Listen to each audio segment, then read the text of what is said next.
New Arden was a small human colony at the edge of explored space. It had been founded 20 years ago. The planet was rocky, with wide plains and red soil.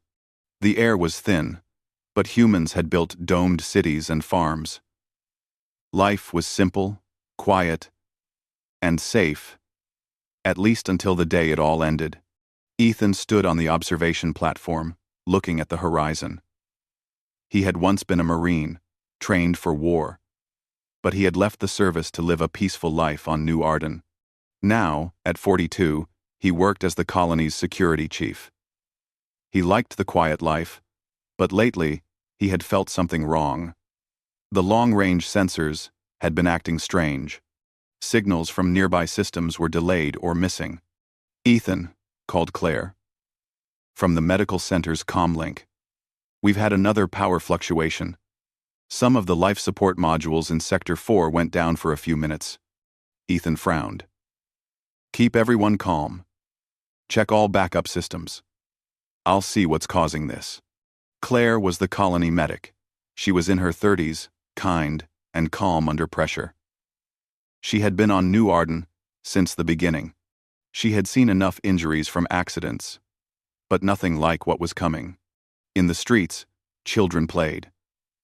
Mason, a 10-year-old boy, ran after his younger sister Lily. Ethan smiled when he saw them, remembering his own childhood. The two siblings ran past a small marketplace, waving to Ethan as he checked the perimeter sensors. Life was normal, peaceful, and unsuspecting. Then the alarms went off. The sky turned red with warnings. Ethan ran to the observation deck. On the long-range sensors, he saw them. A fleet of ships appeared above New Arden.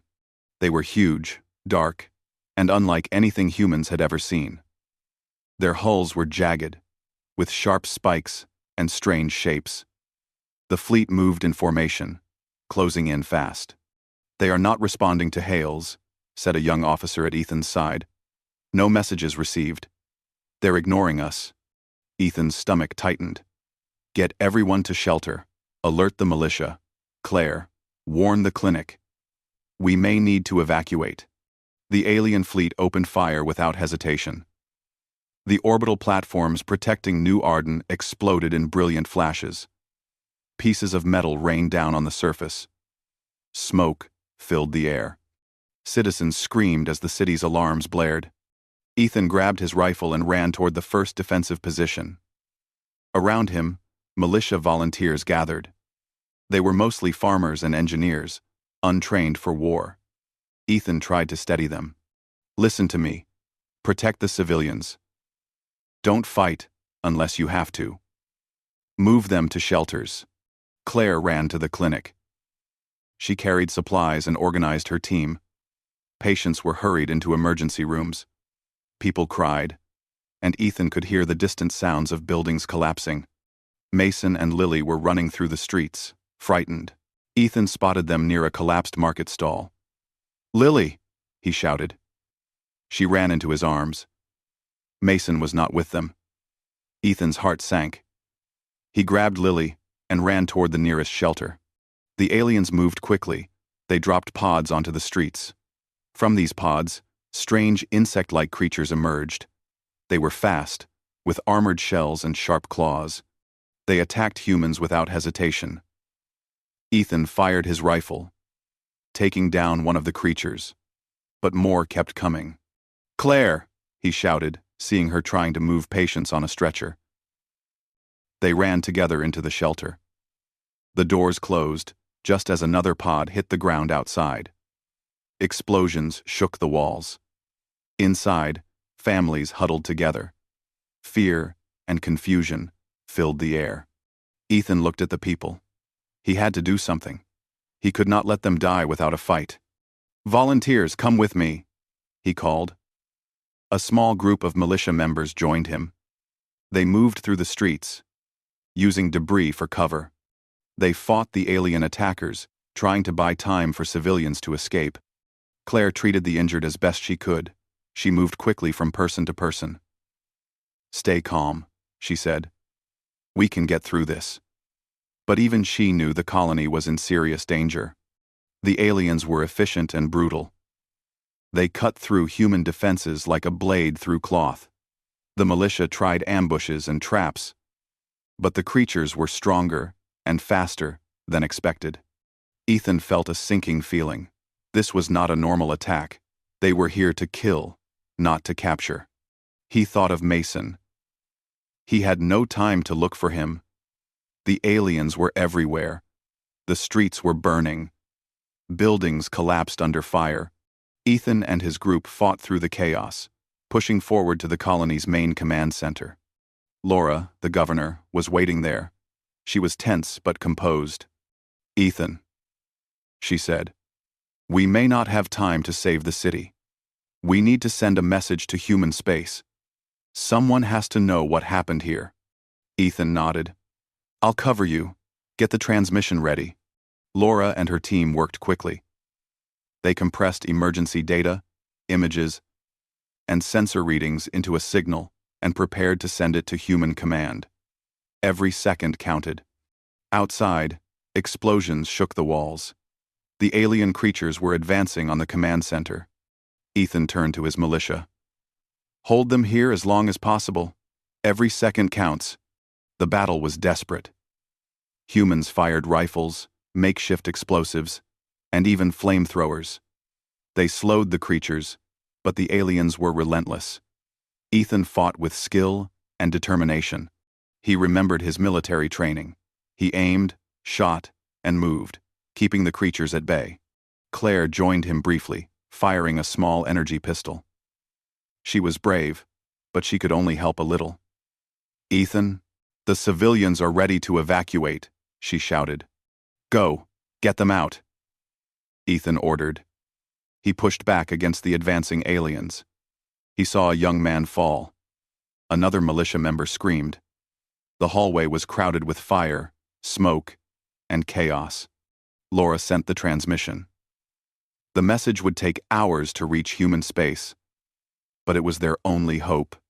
It contained everything: sensor data, images of the fleet, and even a few recordings of the defense.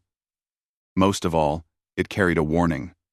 New Arden was destroyed, and humanity must be ready. The aliens reached the command center. Ethan and Laura prepared for their last stand. They barricaded doors, set explosives, and readied themselves for the end. Ethan looked at Laura. "We did what we could," he said. "Now we wait." The first alien breached the doors. Ethan fired, taking it down. Another followed. They were everywhere. The building shook under the alien attack. Fires spread through the hallways. Smoke made it hard to see. Claire moved through the wounded, calming them.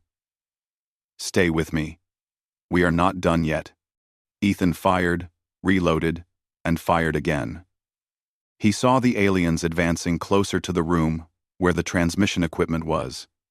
He had to make a decision. They could not let the aliens capture or destroy the data. "Laura," he said, "we have one chance. We need to overload the power core. It will destroy the center, but it will protect the data." Laura nodded. "Do it." Ethan and a few militia rushed to the core. They worked quickly, setting charges and preparing the overload. Outside, the aliens were almost at the door. Every second mattered. "Claire," Ethan shouted, "take the civilians and run. Go now." Claire grabbed as many people as she could and fled through the back exit. Ethan stayed. He had one last duty. The core started to hum, building energy. Ethan and Laura braced themselves. Ethan looked at the door. Knowing the creatures would soon break through, the core exploded in a blinding flash. Fire and shock waves shook the city. The command center was gone. The alien fleet above saw the explosion, but it was too late. The center of New Arden was destroyed. From somewhere in space, the transmission continued its journey. It carried the story of New Arden, the courage of Ethan, Laura, Claire, and the militia, and the horror of what had happened. The humans on New Arden were mostly dead. The colony was gone, but the warning had been sent. Ethan's last thoughts were of Mason and Lily. He hoped somehow Lily would survive. He hoped the message would reach human space before it was too late. The colony burned. The aliens paused to observe the destruction. They had expected an easy victory, but they had underestimated the humans' courage and resolve. One small signal raced across the stars, carrying the story of the attack and a silent promise. Humanity would not forget. As the fires died and smoke covered New Arden, the stars above remained calm. To anyone watching from far away, nothing seemed different. But the humans' message was on its way, and it would change the galaxy forever. The first part of the story ended with the destruction of New Arden. The survivors' fate was unknown. But in human space, those who would hear the message would soon know that attacking a human colony carried a terrible price. The transmission from New Arden was weak and fragmented.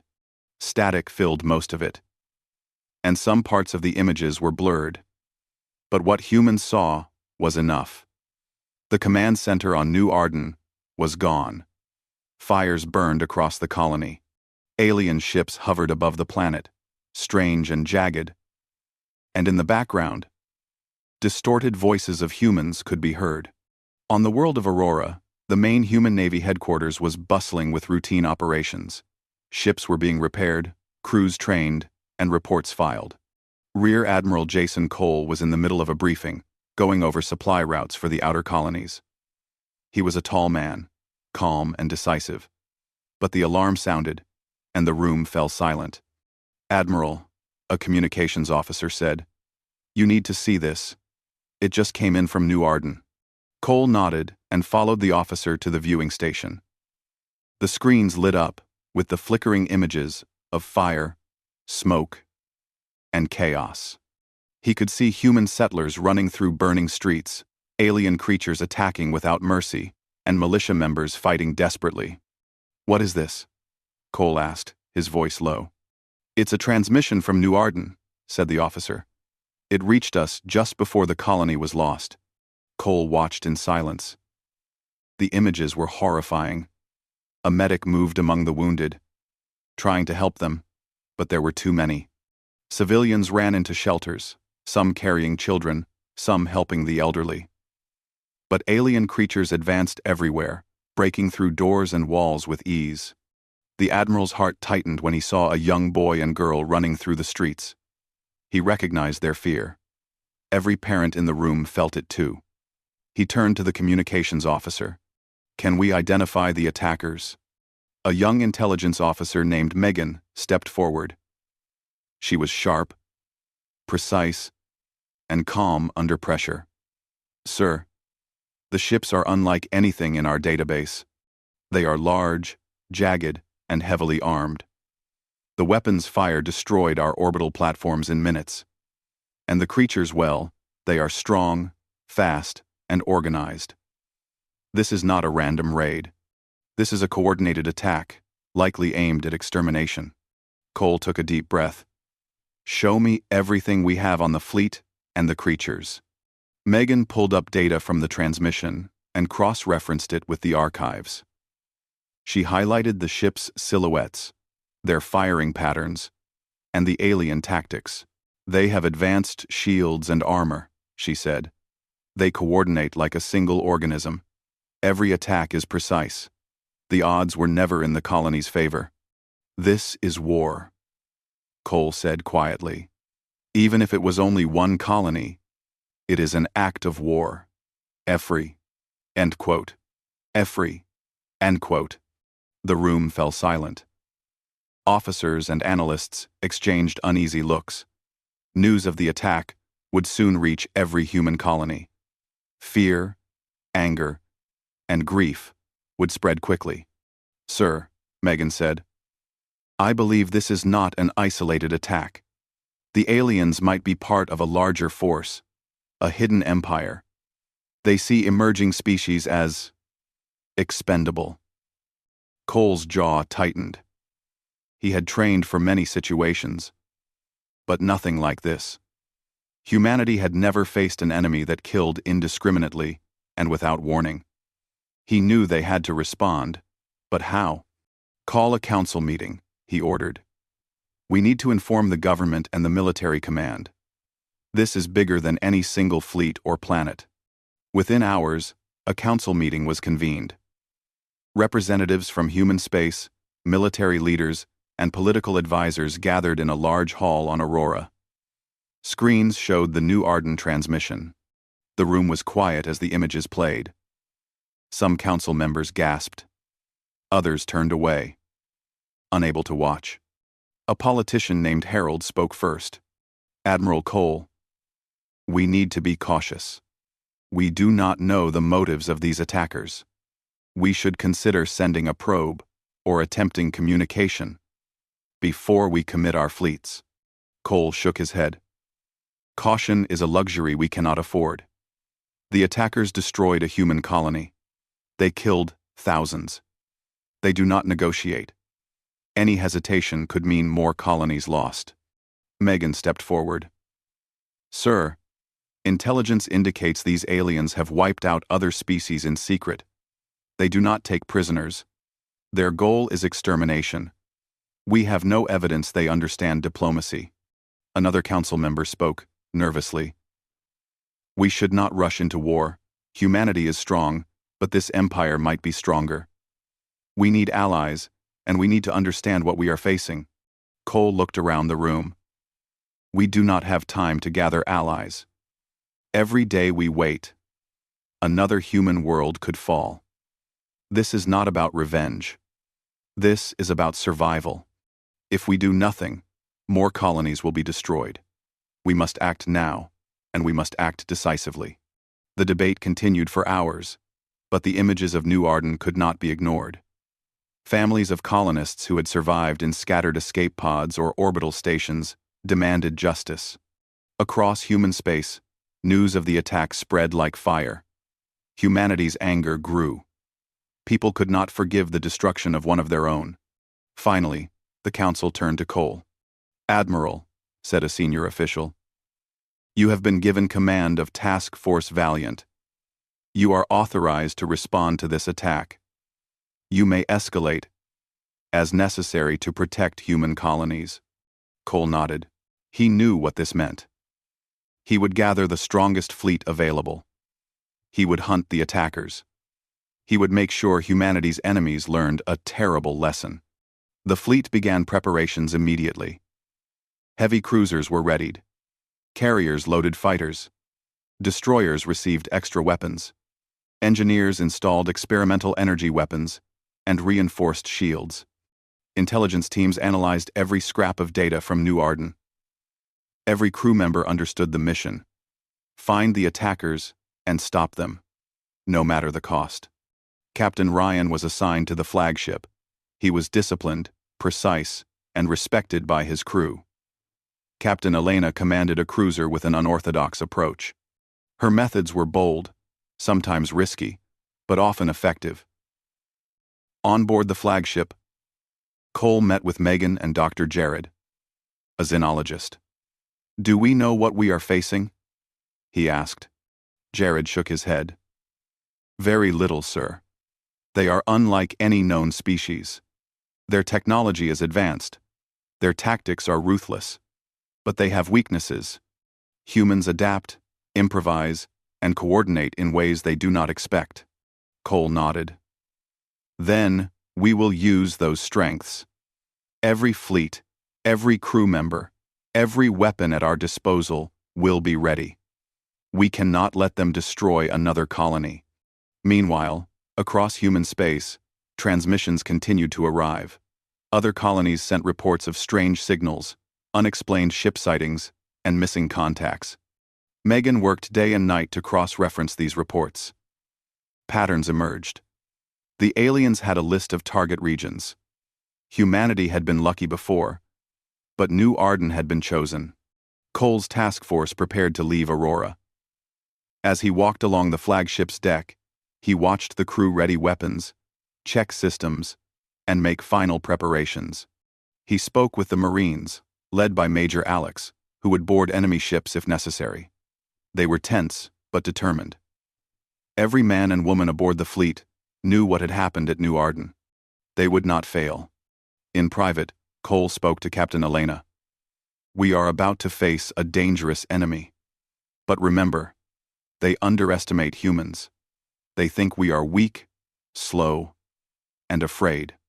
They are wrong." Elena nodded. "Then we will remind them." The fleet launched into space, leaving Aurora behind. Lights from the planet faded as jump drives activated. Humans raced toward the edge of explored space, chasing the signal of New Arden and the trail of destruction left by the aliens. As they moved, the fleet prepared for their first encounter. They studied every tactic, trained in coordination, and reinforced their defenses. Every officer knew that this was not a simple battle. This was the beginning of a war that humanity would not lose. The first signs of the enemy appeared on the fleet's sensors. Small scouting ships, unusual in shape, moving quickly and silently. Cole ordered them hailed, but no reply came. Instead, a broadcast played, harsh and alien. Translated by the ship's systems, it said, "Humans are contaminant. They will be removed." The fleet prepared for action. Captain Ryan organized defensive maneuvers. Captain Elena positioned her ships for a possible attack. The Marines readied boarding parties. Every crew member braced for the first fight. Cole looked at the stars. Somewhere beyond them, the attackers waited. But humans had strength, courage, and unity. The attack on New Arden had been brutal, but it had also sent a message. Humans would not let one colony fall without response. The fleet moved forward, faster now. Every system, every weapon, and every mind was focused on the task ahead. Humanity had been attacked. Humanity would respond. And when they did, the galaxy would understand the price of striking a human world. The stars passed by, endless and cold. But inside the fleet, fire burned. Fire of determination. Fire of courage. Fire of revenge. The message from New Arden had reached human space. It was a call to arms, and it would not be ignored. The fleet moved deeper into space, far beyond the explored human colonies. Stars stretched endlessly in every direction, cold and distant. But within the ships, heat and tension burned. Every crew member knew what had happened at New Arden. They had seen the images, heard the voices, and felt the rage of humanity. Rear Admiral Jason Cole stood on the deck of the flagship, looking at the sensor readouts. "Keep scanning," he said. "We need to know what we're facing before it finds us." Captain Ryan, commanding the flagship, nodded. "Sir, our long-range sensors are detecting unusual readings. Small craft, moving fast. They could be scouts." Cole frowned. "Prepare for contact. We don't know if they are hostile, but we cannot take chances." Captain Elena, aboard her cruiser, reviewed her crew's readiness. Her ship was smaller than the flagship, but faster and more maneuverable. She liked taking risks, but she also knew that human lives depended on her decisions. She tightened her jaw and gave orders. "Shields up, weapons hot, keep formations tight, but be ready to move independently if needed." The fleet advanced cautiously. Every jump point they passed was scanned and rescanned. Sensors detected nothing at first.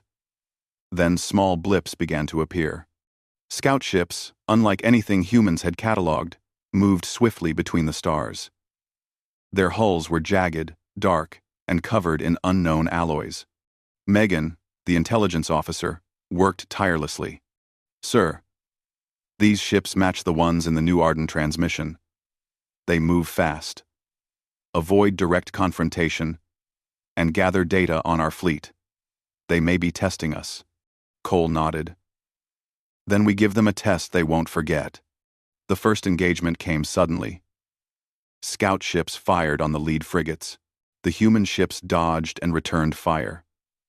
Lasers lanced through space, lighting up the darkness. The scouts were fast but fragile, compared to human vessels. One by one, they were destroyed or forced to retreat. Captain Elena took advantage of the chaos. "I'm going to flank them," she said. Her crew worked quickly, maneuvering the cruiser around the enemy. They cut off a group of scouts and disabled their engines. The fleet followed her lead, surrounding the remaining ships. Cole watched the battle unfold. "This is a small engagement," he said. "But it tells us a lot. They are aggressive, but they lack coordination on a larger scale. Humans will exploit that." As the fleet continued, Megan and Dr. Jared analyzed the data from the scouts. "Sir, their technology is advanced," Jared said, "but they rely on brute force. They do not adapt quickly to unexpected tactics. That is their weakness." Cole nodded. "Then we use our advantage. Humans adapt, humans improvise, and humans fight together." The fleet approached a jump point that would take them closer to the heart of the enemy territory. Cole called a meeting with his captains. "We are entering dangerous space," he said. "Our goal is to find the main base of these attackers, the hub of their operations. We will be facing stronger ships and larger defenses. We must use every skill we have." Captain Ryan spoke first. "Sir, our formations must be flexible. The enemy will try to overwhelm us with numbers. We should split into small groups, attack from multiple angles, and protect each other." Elena added, "We can use decoys and feints. If they focus on one part of the fleet, we can strike another." Cole listened carefully. "Good. Prepare for all contingencies. We will not underestimate them. But remember, we fight to survive, not to be reckless. Every human life matters." The fleet jumped through the point and entered an uncharted system. It was dark, empty, and cold. Sensors detected a massive structure in the distance, a command hub orbiting a planet, surrounded by dozens of large ships. This was the source of the attacks. The alien hub had been orchestrating the destruction of New Arden and other colonies. Megan studied the readings. "Sir, this is their central base. They have been planning extermination campaigns for years. Their defenses are strong, but they have vulnerabilities. If we strike smartly, we can hit them hard." Cole nodded. "Then we plan carefully. We hit their command ships first. Disable them. Then we take out the hub. We cannot leave them alive to attack more human colonies." The first strike began with stealth drones. Tiny ships moved ahead of the fleet, cloaked from sensors. They disabled communications arrays and scattered mines in the path of enemy ships. The aliens responded with heavy fire, but the drones were fast and small. Many reached their targets. Captain Elena led a squadron of fighters in a daring attack. Her ships dodged enemy fire, using the terrain of asteroids and debris for cover. They struck key supply vessels and small warships. The enemy was surprised by the humans' tactics. They were not expecting coordinated attacks from multiple directions. Cole coordinated the fleet. "Focus on command vessels. Take them out first. Protect the carriers. Minimize losses." The battle was fierce. Explosions lit the void of space. Ships were damaged, and lives were lost. Major Alex led Marine teams on boarding operations, taking control of smaller enemy vessels. The aliens fought hard, but humans adapted faster. They learned the enemy's patterns and anticipated their moves. Jared studied the enemy ships. "Sir, their tactics are rigid. They react predictably. If we force them to divide their forces, we can gain the upper hand." Cole smiled grimly. "Then we make them divide. We fight like humans, not like machines." The turning point came when Elena's cruiser performed a risky maneuver. She rammed a damaged alien warship, destroying it and creating a gap in the enemy formation. Ryan's flagship seized the opportunity, firing heavy missiles into the gap and disabling several command vessels. The enemy fleet began to falter. Megan analyzed the data. "Sir, The command ships are disabled. Their remaining fleet is disorganized. This is our chance to strike the hub directly. Cole gave the order. All ships, converge on the hub. Fire on their orbital defenses. Disable their weapons and shields. We cannot leave this planet operational. The fleet moved as one, coordinated and deadly. Lasers and missiles struck the hub's defenses. Explosions rocked the massive station. Alien ships tried to intercept, but human tactics and coordination overwhelmed them. The hub's shields failed, and critical systems were destroyed. On board the flagship, Cole watched the destruction. "We are not done," he said. "We finish this. No one else dies like New Arden." The final strike involved planetary weapons. Ships launched kinetic and energy projectiles to destroy the hub's industrial centers and command structures. Fire spread across the station. Alien forces sent desperate messages, begging for mercy, but none would come. The humans had been attacked. Humans had lost one of their own. Now, humanity delivered justice. As the hub burned, Cole thought of New Arden. He remembered Ethan, Claire, Mason, Lily, and all the others. They had died bravely, and their sacrifice had fueled the humans' resolve. The fleet continued to secure the system, taking control of what remained of enemy vessels and rescuing any survivors from other enslaved species. Megan spoke softly. "Sir, we have records of their plans. They intended to continue extermination campaigns. Humanity has stopped them for now." Cole nodded. "For now, we will make sure they never rise again." The fleet regrouped. Ships were damaged but operational. The crew tended to their injured and repaired systems where possible. The human fleet had survived its first major engagement, and they had shown the enemy that humans were not weak. Elena approached Cole. "Sir, the enemy underestimated us. They thought humans would run or hide. They were wrong." Cole looked at the stars. "Yes, they learned a lesson. But we must remain vigilant. There are other systems, other colonies. We have shown strength, but the galaxy is vast. Humanity must always be ready." In the quiet of the fleet, the message from New Arden still echoed in every mind. It was a warning, a memory, and a promise. Humans did not attack without reason, but when attacked, they responded with force that no enemy could ignore. The fleet moved on, deeper into unknown space, preparing for the challenges ahead. The first battle had been won, but the war was only beginning, and humanity would not stop until all threats to its colonies were destroyed.